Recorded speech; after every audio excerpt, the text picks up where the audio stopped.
നടൻ എന്ന് പറഞ്ഞാൽ പോരാ, പലതരത്തിലുള്ള നടന്മാരുണ്ട്. പ്രണയം എന്നൊരു വികാരം നമ്മളിൽ ഉണ്ടാക്കിയ ഒരു നടൻ, ഞാൻ പേര് പറയില്ല, മനസ്സിലായത് ഞാൻ പറഞ്ഞുതരാം. അഭിനയത്തിന്റെ ഒരു കാലഘട്ടത്തിൽ പ്രേമത്തിന്റെ ഏറ്റവും വലിയ ചിഹ്നമായിരുന്ന നടൻ. അദ്ദേഹത്തിൽ നിന്നാണ് മറ്റു നടന്മാരൊക്കെ അത് പഠിച്ചത്. ആരായിരുന്നു അത്? സുന്ദരിമാരൊക്കെ അത് ധാരാളം ഉണ്ടല്ലോ എന്ന് ചോദിക്കേണ്ട കാര്യമില്ല. ഇവിടെ ഒരു ഫോട്ടോഗ്രാഫർ ഉണ്ടായിരുന്നല്ലോ, പോയോ? ഒരു ഫോട്ടോ എടുക്കൂ. ആ ഫോട്ടോഗ്രാഫർമാരെ അന്നും ഇന്നും നമുക്ക് ഇഷ്ടമാണ്. കാരണം ഫോട്ടോയിൽ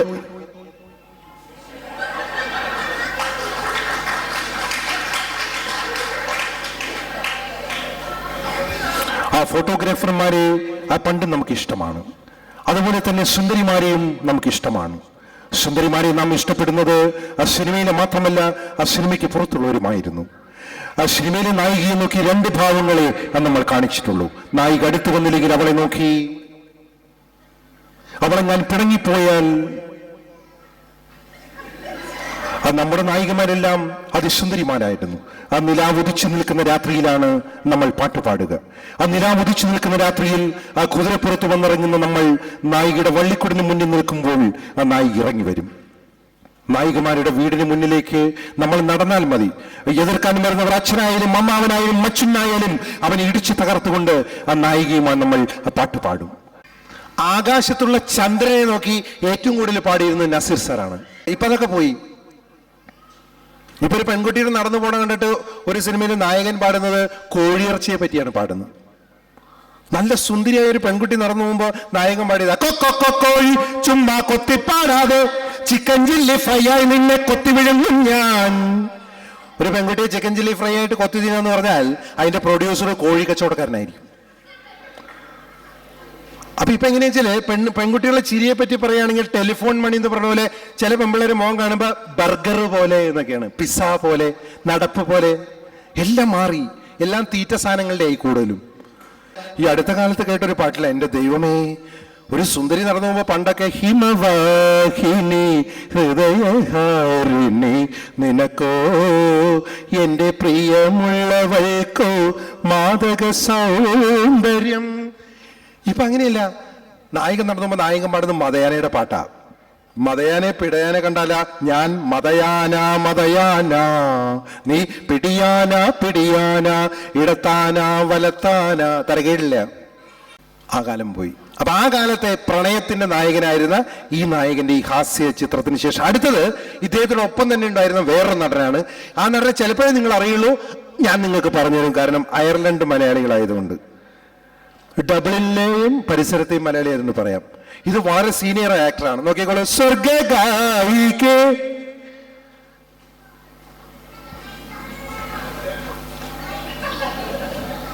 സ്വർഗായികേ ഇതിലേ ഇതിലേ സ്വപ്നലോലുപേ ഇതിലേ ഇതിലേ ഹൃദയമണിയറയിൽ നിന്നൻ കൽപ്പന മധുര ഭാഷിണിയായി മന്ത്രിക്കുന്നു. സ്വർഗായികേ ഇതിലേ ഇതിലേ. ഇത് സത്യൻ സാറാണ്. സത്യൻ സാറിന്റെ പാവന സ്മരണയ്ക്ക് മുന്നിൽ എന്റെ അഞ്ജലി അർപ്പിച്ചുകൊണ്ട് അടുത്തത് നിങ്ങളുടെ കാലഘട്ടത്തിലെ സൂപ്പർ നടനാണ്. നോക്കിക്കൊള്ളുക. ഹലോ, കൊച്ചിനെ കൊണ്ട് പോവാണോ? എവിടെ പോണത്? ഓ ശരിയാ, മാറിയിരിക്കാനാണ്. ഞാൻ വിചാരിച്ചു കൊച്ചിനെ മൂത്രമൊഴിപ്പിക്കാൻ കൊണ്ടുപോകാന്ന് വിചാരിച്ചു. കാരണം മനുഷ്യനെ സംബന്ധിച്ചിടത്തോളം ഒരിക്കലും ഒഴിവാക്കാൻ പറ്റാത്ത ഒരു ഫോട്ടോ എടുക്കണം. എന്താണ് ചുമ്മാ ഇരിക്കും.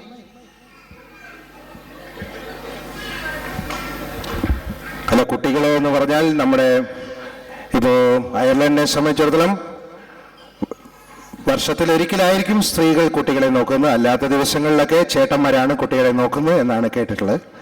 അല്ലാതെ തെറ്റായിട്ടുള്ള കാര്യമല്ല. കാരണം ജീവിതത്തിന്റെ ഒരു മാറ്റമാണത്. നമ്മുടെ നാട്ടിലും ഒരു പണിയില്ലാതെ ഇരിക്കുന്ന ആളുകൾ ഇങ്ങനെ വല്ലതും ചെയ്തിരുന്നെങ്കിൽ നാടെന്നേ രക്ഷപ്പെടുമായിരുന്നു നമുക്ക് തോന്നിയിട്ടുണ്ട്. ഇവിടെ പോയി അയർലൻഡിലെ ഡബ്ലിനിലെ എല്ലാവരും നമ്മുടെ സഹോദരി സഹോദരന്മാരാണ്. ഇവിടെ ഏറ്റവും കൂടുതൽ വിജയിച്ചു എന്ന് പറയുന്ന സിനിമയുടെ പേര് ഇവിടം സ്വർഗമാണ്. ഇവിടം സ്വർഗമാണെന്ന് പറയാൻ കാരണം ജീവിതത്തിൽ നമുക്ക് വേണ്ട കാര്യങ്ങളെല്ലാം തരുന്ന ഇടം മുഴുവൻ സ്വർഗമാണ്. ഇവിടെ സ്വർഗമാകുന്നത് നമ്മുടെ പ്രവൃത്തികളെ കൊണ്ടാണ്. നമ്മളൊരു ജീവിതത്തിൽ മുന്നോട്ട് പോകുന്ന സമയത്ത് മറ്റുള്ളവരെ പരിഗണിക്കുമ്പോഴാണ് ഈ ലോകം സ്വർഗമായി മാറുന്നത്. അതാണ് സിനിമയുടെയും പ്രമേയം. സിനിമയുടെ മഹത്തായ പ്രമേയത്തിൽ ഇവിടെ പശുവിനും കാലികൾക്കും കുയിലിനും നാട്ടാർക്കും സാധാരണക്കാർക്കും പൂവിനും പുല്ലിനും പുഴുവിനും സ്ഥാനമുണ്ട്. അതാണ് സ്വർഗം. നമുക്ക് മാത്രമല്ല സ്വർഗം എന്ന് പറയുന്നു. ഇവിടെ സ്വർഗമാണ് എന്ന സിനിമ കാണിച്ചിട്ട് നമ്മുടെ ഡബ്ലിനിലെ നെടുമ്പാശ്ശേരി ഫാമിലീസിന്റെ ആളുകൾ എത്ര ഡോളറിൽ എന്തോന്ന് യൂറോ ഒരുപാട് ഉണ്ടാക്കിയിട്ടുണ്ട് എന്നാണ് ഇവിടെ നേരത്തെ പ്രസംഗത്തിൽ കേട്ടത്. അത് മോഹൻലാലിന്റെ സിനിമ കൂടിയാണ്. ഒരു ജീവിതം സ്വർഗമാകുന്നത് എങ്ങനെയാണ്? അതുകൊണ്ട് തന്നെയാണ്. ഒരു അസോസിയേഷൻ സ്വർഗമാകുന്നത് അതുകൊണ്ട് തന്നെയാണ്. മോഹൻലാലിന്റെ വേറൊരു സിനിമയുടെ പേര് ചന്ദ്രോത്സവം എന്നാണ്. അത് നിങ്ങൾ കണ്ടിട്ടുണ്ടോ? ചന്ദ്രോത്സവം എന്ന് പറഞ്ഞാൽ ജീവിതത്തിൽ എത്ര കാലം നമുക്ക് വിദേശത്ത് ജോലി ചെയ്ത് യൂറോ സമ്പാദിക്കാൻ കഴിയുന്നു അത്രയും കാലം നമ്മുടെ ജീവിതത്തിലെ ചന്ദ്രോത്സവ കാലം. ഇത്രയും കാലം നമുക്ക് ആരോഗ്യത്തോടു കൂടി ജീവിക്കാൻ കഴിയുന്നു ചന്ദ്രോത്സവകാലം. ചന്ദ്രോത്സവത്തെ പറ്റി പറയുമ്പോൾ ഗിരീഷ് പുത്തഞ്ചേരിയെ പറയാൻ പറ്റില്ല. അതിനകത്തൊരു പാട്ടുണ്ട്.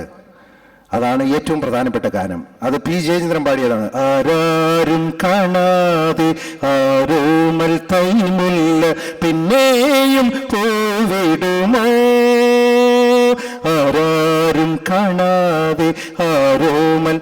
ആ സിനിമ കണ്ടിട്ടുണ്ടോ? പാട്ട് കേട്ടിട്ടുള്ളവരും ഉണ്ടാകും.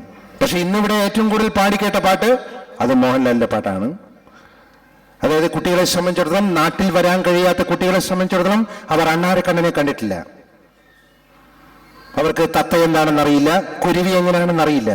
നമ്മൾ നാടുമായുള്ള ബന്ധം ഏറ്റവും കൂടുതൽ സൂക്ഷിക്കുന്നത് പ്രകൃതിയുമായിട്ടാണ്.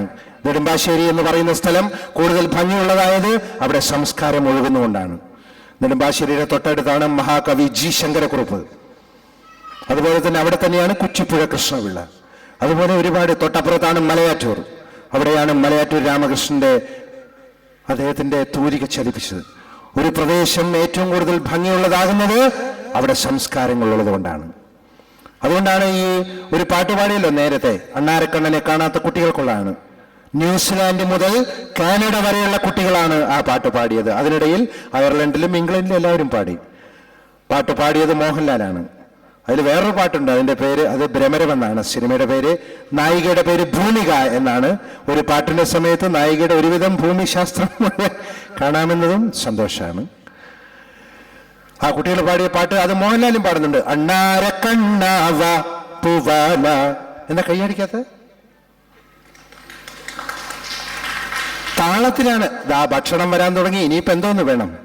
അണ്ണാര കണ്ണാവ പൂവാല ചങ്ങാത്തം കൂടാൻ വാ, മൂവാണ്ടൻ മാവേൽ വാവ ഒരു പുന്നാരത്തേൻ കനി താത്ത, മങ്ങേലി പശുവിന്റെ പാല് വെള്ളപ്പിഞ്ഞാണത്തിൽ നിനക്കേകാം, ഒരുക്കാം ഞാൻ പൊന്നോണം ചങ്ങാതി. കണ്ണാര കണ്ണ. അല്ല, നമ്മളാരാന്ന് മനസ്സിലായോ? ആരാ? ഉറക്കെ പറയാ. സന്തോഷം. അയർലൻഡിലുള്ള ആളുകൾ നെടുമുടി വേണു എന്ന പേര് വിളിച്ചു പറയുന്നു എന്ന് പറയുമ്പോ അതിനേക്ക് വലിയ ഒരു ആഹ്ലാദമില്ല. ഇപ്പൊ ഇവിടെ കുട്ടികളുടെ നൃത്തം കണ്ടു, പിന്നെ വേറെയും ചില കലാപരിപാടി കണ്ടു. ഇനി ഇത് കഴിഞ്ഞ് ഗാനമേള എന്ന് പറഞ്ഞ് വലിയൊരു കലാപരിപാടി ഉണ്ട്. അതിനു വേണ്ടിയാണ് കാത്തിരിക്കുന്നത്. അപ്പൊ എന്തായാലും നമുക്കൊരു കവിത കാച്ചാം. എന്താ, ഏത് കവിതയാ വേണ്ടതെന്ന് ആലോചിച്ചപ്പോ പാപ്പച്ചന്റെ കവിത പാടുന്നതല്ലേ? കാരണം ഒക്കെ നമ്മുടെ ആൾക്കാരാണല്ലോ ഇരിക്കുന്നത്. ഏതാ? പാപ്പച്ചന്റെ ഒരു കവിതയുണ്ട്. പാപ്പച്ചനെ പറ്റി പറയുകയാണെങ്കിൽ, മുതുവേലി പാപ്പച്ചന്റെ, അങ്ങനല്ല, അത് പ്രസംഗം നിർത്താൻ വേണ്ടി നേരത്തെ അടിക്കേണ്ട അടിയായിരുന്നു. അപ്പൊ ചുമ്മാതിരുന്നു. താളത്തിലടിക്കണം. മുതുവേലി പാപ്പച്ചന്റെ മകൾ പെറ്റ റോസിലിക്ക് മുതുവൻ കുളങ്ങര നിന്നൊരു മണവാളൻ വന്നേ. മുതുവേലി പാപ്പച്ചന്റെ മകൾ പെറ്റ റോസിലിക്ക് മുതുവൻ കുളങ്ങര നിന്നൊരു മണവാളൻ വന്നേ. മുഴുകുടിയാണവനാണവനവൻ, മുഴുകുടിയാണവൻ.